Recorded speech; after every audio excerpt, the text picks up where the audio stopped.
tempo un minuto abbiamo sentito il vento urlare e poi il rumore, il boato, gli animali impauriti. Era quasi mezzanotte quando il forte vento ha colpito violentemente il comune di Carbonera.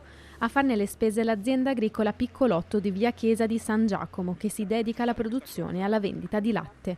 Completamente scoperchiato il tetto di un magazzino di circa 200 metri quadrati.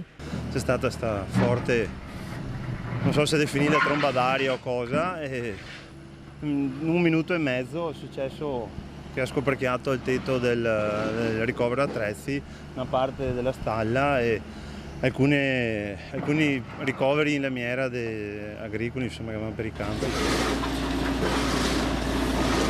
Una tromba d'aria che non ha lasciato nemmeno il tempo ai proprietari dell'azienda, che abitano nella casa adiacente alla stalla e al ricovero attrezzi, di rendersi conto di quello che stava accadendo.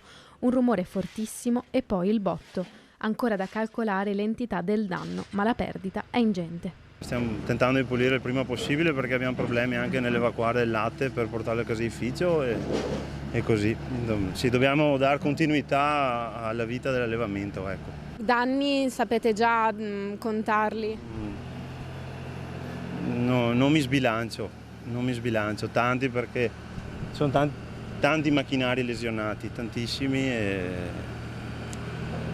si va avanti.